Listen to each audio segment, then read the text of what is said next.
مختلف لوگوں کی رائے آپ کے مخالف بھی ہوتی ہے، آپ کے حق میں بھی۔ اگر کوئی رائے مخالف ہے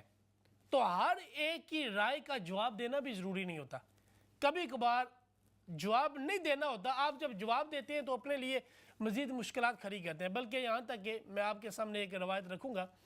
ایک مرتبہ حضرت ابوبکر صدیق رضی اللہ تعالیٰ عنہ تشریف فرما تھے، تو ایک شخص آیا، اس نے آپ کو برا بلا کہنا شروع کر دیا، اس نے نازیبا کلمات بھی آپ کو کہیں، آپ برداشت کرتے رہے، کنٹینیولی وہ ان جملوں کو کہتا رہا، یہاں تک کہ آپ نے اس کو خاموش کرنے کے لیے کوئی جواب ارشاد فرمایا۔ تو نبی کریم صلی اللہ تعالیٰ علیہ وسلم کو یہ بات پتہ چلی، تو آپ حضرت ابوبکر صدیق رضی اللہ تعالیٰ عنہ کے پاس آئے اور آ کے حضور علیہ السلام نے فرمایا، اے ابو بکر تمہیں کیا ہوا ہے؟ جب وہ شخص تمہیں برا بلا کہہ رہا تھا اور تم خاموش تھے، تم چپ تھے، تم اس کی کسی بات کا جواب نہیں دے رہے تھے، تو تمہاری طرف سے فرشتہ جو اللہ کی مخلوق ہے، اللہ کی ایک نورانی مخلوق ہے، وہ تمہارا دفاع کر رہا تھا اور وہ تمہاری طرف سے اسے جواب دے رہا تھا، لیکن جب تم نے اپنی زبان کو ہلایا اور تم نے جب جواب دینا چاہا تو وہ فرشتہ پھر خاموش ہو گیا اور وہ چلا گیا۔ تو اس روایت سے ہمیں پتہ چلتا ہے جب آپ حق پر ہوں، لوگ آپ کے اوپر باتیں بھی کریں، آپ کو ڈیموٹیویٹ بھی کریں، آپ کو برا بلا بھی کہیں،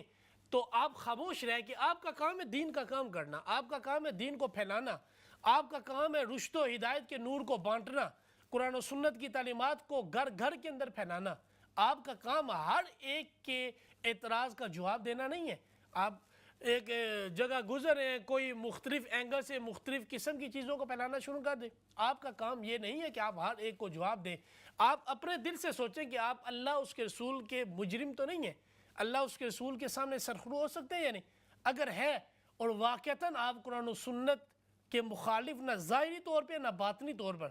تو پھر آپ کا کام ہے ان لوگوں کی باتوں کو اگنور کر کے آپ آگے بڑھیں۔ آپ کا کام دین کو پھیلانا ہے، اور اس مشن کے لیے تکالیف اللہ کے نبیوں نے بھی برداشت کی، اللہ کے رسولوں نے بھی برداشت کی، اور صحابہ اکرام نے برداشت کی، یہاں تک کہ آپ خلفائے راشدین کا زمانہ دیکھیں، سیدنا فاروق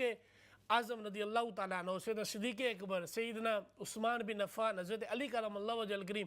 چاروں خلفائے راشدین کے آپ دور خلافت کو دیکھیں، رسول اللہ کے ظاہری وصال کے بعد انہوں نے جب دین کے اوپر چلنا چاہا، دین کے بنیادی جو پلر تھے ان کے اوپر ڈٹے رہے، تو کس قسم کے فتنوں سے آپ کو سامنا کرنا پڑا، لیکن باوجود اس کے آپ نے دین کا کام کرنے سے پیچھے نہیں ہٹے، نہ ہی کوئی اور راستہ اختیار، آپ نے